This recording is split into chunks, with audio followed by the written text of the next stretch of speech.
ఆలస్యమైందా ఆచార్యపుత్ర. Hello comic plot lovers.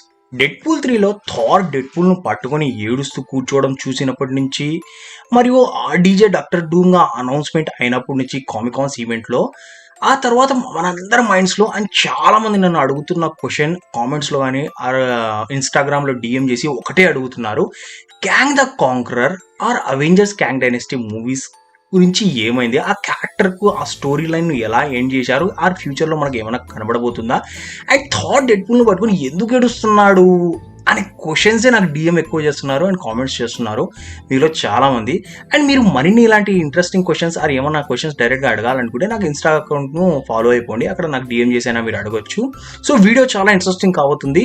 So మీ question answers నేను ఇవ్వడానికి ట్రై చేస్తాను maximum. So buckle up and let's hit the intro. Like you, be strong to hold the powers of the sun.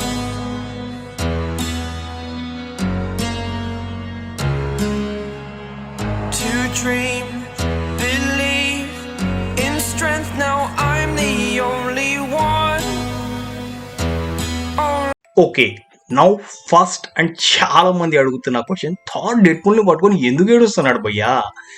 Okay, దీనికి నేను సింపుల్గా మీకు explain చేయడం కోసం ట్రై చేస్తాను అండ్ రెండు విధాలుగా చెప్తాను. ఒకటి మీకు జెన్యూన్ అనిపించవచ్చు, రెండు కొంచెం ఆక్వర్డ్ అనిపించవచ్చు. బట్ ఇది మల్టీవర్స్ భయ్యా, అనేక టైమ్ లైన్ అండ్ బ్రాంచెస్ ఉంటాయి, ఏదైనా పాసిబిలిటీ ఉంటుంది. So nothing is impossible here. Okay, first ending గురించి మాట్లాడుకుందాం. మనం డెడ్పూల్ 3లో చూపించినట్టు రీజన్ ఏముంది థార్ వచ్చి డెడ్పూల్ని పట్టుకొని ఏడవడం గురించి.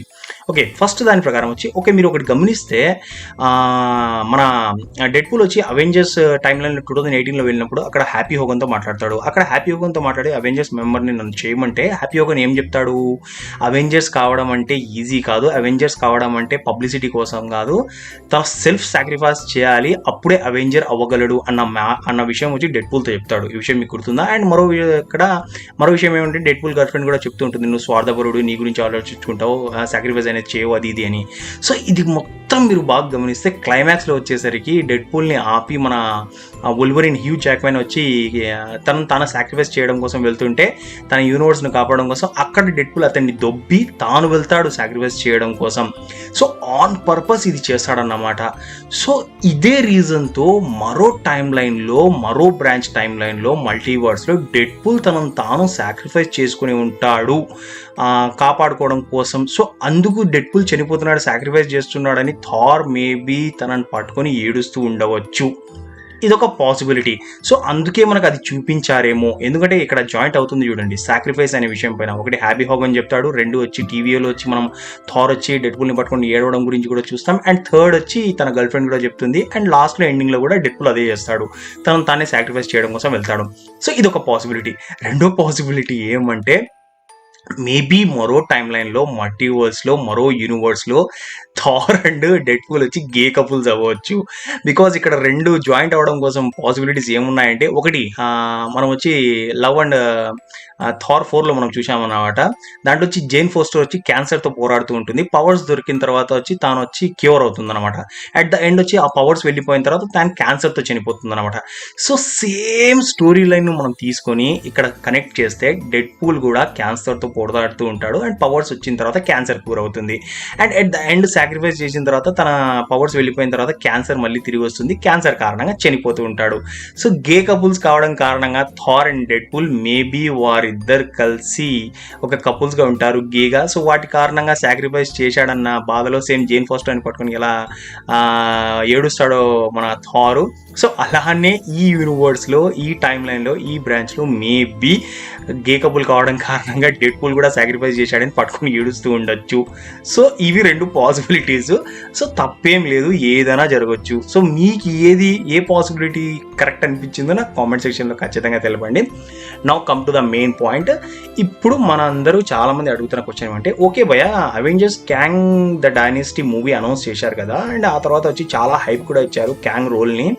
సో ఇప్పటి నుంచి ఇక్కడ ఆల్ ఆఫ్ సడన్ వచ్చి అవెంజర్స్ డూమ్స్ డేను అనౌన్స్ చేశారు, ఆర్డీజేను డాక్టర్ డూమ్ అనౌన్స్ చేశారు. ఏంటి, ఎలా అసలు ఈ స్టోరీ లైన్ ఎలా కలుస్తుంది, క్యాంగ్ క్యారెక్టర్ ఇలానే మధ్యలో వదిలేస్తారా అంటే, లేదు భయ, చాలా ఈజీగా, చాలా తెలివిగా యాక్చువల్గా మార్వెల్ వారు వచ్చి లోకీ సీజన్ 2లోనే ఏం చేశారంటే క్యాంగ్ క్యారెక్టర్ను ఫినిష్ చేసేసారు.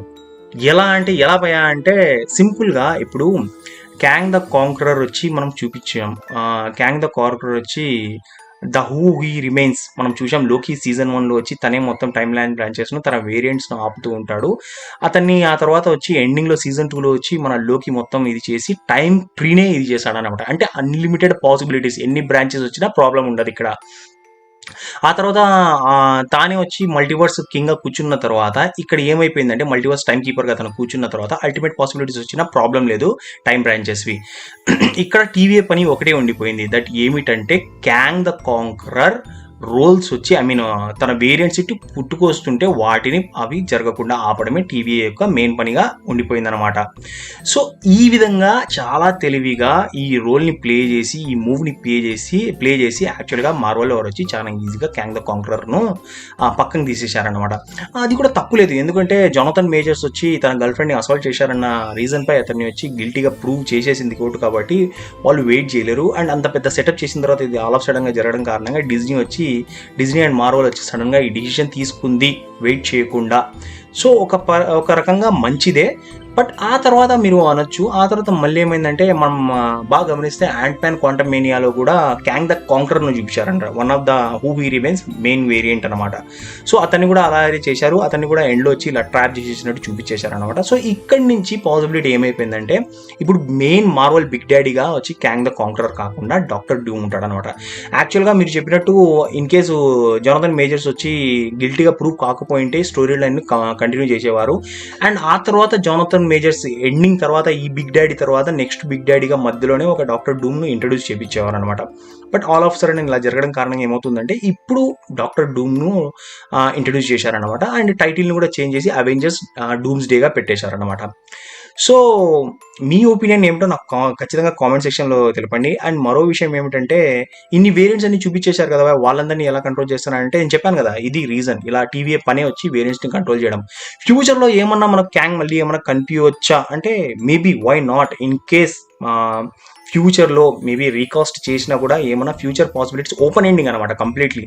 మేబీ ఫ్యూచర్లో కూడా ఇన్ కేస్ క్యాంగ్ వేరియంట్స్ని తీసుకొచ్చి రావాలన్నా కూడా, క్యాంగ్ని తీసుకురావాలన్నా కూడా ఓపెన్ పాసిబిలిటీ. టీవీ వచ్చి వారి వేరియంట్స్ని కంట్రోల్ చేయలేకపోతుంది, సో వాటి కారణంగా వాళ్ళు వచ్చి అవుట్ ఆఫ్ కంట్రోల్ అయిపోయారు. సో వాళ్ళు ఇలా బయటకు వచ్చేసారు అనేది కూడా ఇలా చూపించచ్చు. ఏది ఏమైనప్పటికీ మనకు ఒక అందాజం అయితే ఏముందంటే ఫంటాస్టిక్ 4 మూవీ ఉంది కదా, ఫస్ట్ స్టెప్, ఆ మూవీలో మనకు వచ్చి క్యాంగ్ ద కాంక్రర్ రెఫరెన్సెస్ కనిపించవచ్చు అనమాట. సో మీ ఒపీనియన్ నాకు కామెంట్ సెక్షన్లో తెలపండి. అండ్ మరిన్ని ఇలాంటి ఇంట్రెస్టింగ్ వీడియోస్ కావాలంటే మన రేపటి కోసం ఛానల్ను లైక్, షేర్ అండ్ సబ్స్క్రైబ్ చేయండి. అండ్ మీకు మరేమన్నా క్వశ్చన్స్ ఉంటే ఏమన్నా ఉంటే కామెంట్ సెక్షన్లో ఆర్ ఇన్స్టాగ్రామ్ పేజ్ని ఫాలో అయ్యి అక్కడ DM చేసి నన్ను అడగండి. కలుద్దాం మరొక వీడియోతో. Until than by by, stay safe.